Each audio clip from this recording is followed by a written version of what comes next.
आज सवाल यह है कि सूचना के अधिकार को क्या सूचना ना देने का अधिकार बनाया जा रहा है। राइट टू इंफॉर्मेशन एक्ट जो एक क्रांतिकारी कानून था जिसने इस देश के लोगों को यह ताकत दी कि वो अपनी सरकार से जवाब मांग सके, क्या उसको निष्क्रिय करने का षड्यंत्र रचा जा रहा है? और हाँ, इसका जवाब बिल्कुल हाँ है।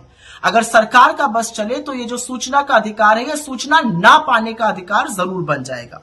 अगर सरकार का बस चले तो संभवतः अगली बार आपको मंत्रालयों से, डिपार्टमेंट से, सरकार से जो आंकड़े, जो जानकारी चाहिए वो नहीं मिलेंगे। अब ध्यान से सुनिएगा ऐसा क्यों कहा जा रहा है। सबसे पहला सवाल, आरटीआई को कैसे निष्प्रभावी बनाया जा रहा है? आरटीआई को टूथलेस बनाने का, इनइफेक्टिव बनाने का, निष्प्रभावी बनाने का काम ऐसे किया जा रहा है कि आरटीआई 2005 की जो एक्ट है उसको DPDP act 2023, digital personal data protection act 2023 से संशोधित करके निष्प्रभावी बनाया जा रहा है। अब दूसरा सवाल, ऐसा कैसे किया जा रहा है? डीपीडीपी 2023 से कैसे किया जा रहा है? आरटीआई एक्ट 2005 के सेक्शन 8(1)J में निजी इंफॉर्मेशन के बारे में कुछ बातें बताई गई हैं। संशोधन के माध्यम से डीपीडीपी 2023 से संशोधन किया गया और उसके माध्यम से अब यह सुनिश्चित किया गया है कि कोई भी निजी जानकारी, कोई भी व्यक्तिगत जानकारी नहीं दी जाएगी। यह असल में कुछ नहीं, ये गोपनीयता के पीछे छुपकर सूचना पर प्रतिबंध लगाने का तरीका है। अब आप संभवतः ये जरूर पूछेगा कि जब ऐसा होगा तो अभी हंगामा क्यों हो रहा है? क्योंकि digital personal data protection act तो 2023 का है। बिल्कुल सही है।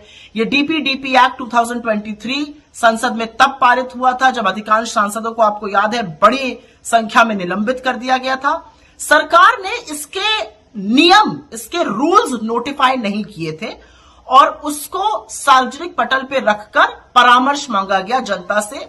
एक पब्लिक कंसल्टेशन किया जाता है, उसकी तारीख आज खत्म हो रही है पब्लिक कंसल्टेशन की। तो सरकार का अगर बस चलेगा तो ये जो कानून है, ये इसके रूल्स नोटिफाई हो जाएंगे और जो आरटीआई 2005 का है वो पूरी तरह से निष्क्रिय हो जाएगा। आप सरकार से सवाल जवाब नहीं मांग सकते हैं। अब सवाल यह भी उठता है कि आरटीआई में इतनी बड़ी बात क्या, आरटीआई महत्वपूर्ण क्यों है? आरटीआई एक क्रांतिकारी अधिनियम है, एक क्रांतिकारी कानून है जिसने इस देश के लोगों को ताकत दी कि वो सरकारों से जवाब मांग सके, वो सूचना मांग सके।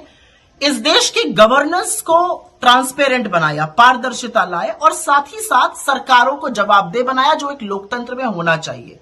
आरटीआई के माध्यम से बड़े बड़े भ्रष्टाचार उजागर हुए। आरटीआई के माध्यम से पॉलिसी में नीति की खामियां उजागर हुई। आरटीआई के माध्यम से तमाम ऐसी जानकारी मिली जिससे पता चला कि कौन वंचित रह जा रहा है।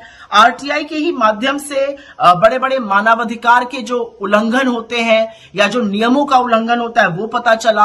आरटीआई के माध्यम से राजनेता हो गए या ब्यूरोक्रेट्स हो गए या जजेस हो गए, उनकी कितनी कैसी संपत्ति है ये सब भी पता चली। और आरटीआई ने लोगों को जो शक्ति विहीन थे उनको शक्ति दी, शक्तिशाली बनाया।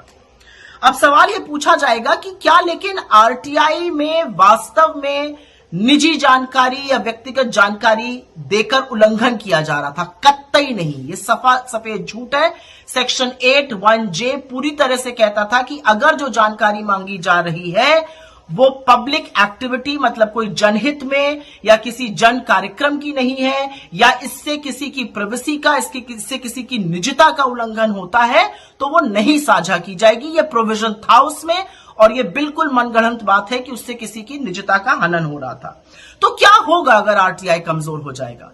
सबसे पहली चीज होगी कि आपकी ताकत चली जाएगी सवाल पूछने की। सबसे पहली चीज होगी कि कौन से वो बड़े बड़े पूंजीपति थे जो इस देश का करोड़ों रुपए डुबाकर विलफुल डिफॉल्टर बन के भाग गए। आपको नहीं पता चलेगा कि कौन से पूंजीपतियों ने कितना विलफुल डिफॉल्ट किया। आपको नहीं पता चलेगा कि बैंक ने किन बड़े बड़े पूंजीपतियों की, क्रोनी कैपिटलिस्ट के कितने बड़े बड़े लोन माफ किए। आपको नहीं पता चलेगा कि नौकरशाहों की, जजेस की, नेताओं की अपनी आय से कहीं पर कितनी बड़ी संपत्ति है। आपको लाभार्थी नहीं पता चलेंगे। आपको मनरेगा में किसको कितने दिन काम दिया जा रहा है ये नहीं पता चलेगा। आपको राशन की दुकानों से किसको कितना राशन दिया जा रहा है, सरकारी योजनाओं के कौन लाभार्थी है, कौन उससे छूटे जा रहे हैं। तमाम ऐसी चीजें हैं जो जनता की पहुंच से, जनता की सूचना के अधिकार से बाहर हो जाएंगी। अब एक सवाल बार बार उठता है कि क्या ट्रांसपेरेंसी मतलब पारदर्शिता और निजता प्रिवेसी एक दूसरे के विरोधाभास में है? बिल्कुल नहीं। किसी भी डेमोक्रेटिक सोसाइटी में पारदर्शिता और निजता एक साथ हमें हमारे फंडामेंटल राइट्स दिलाते हैं और लोकशाही में ऐसा होना चाहिए।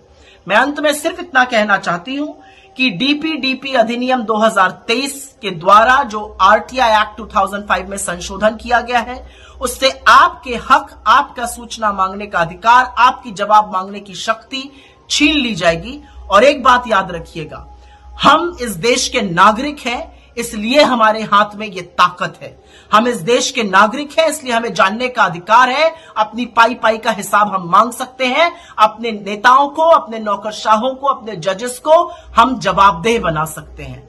जिस दिन ये अधिकार छीन लिया जाएगा, आप एक राजा की प्रजा बन जाएंगे और उसके राजे रजवाड़ों की तरह सिर्फ नारेबाजी करिएगा।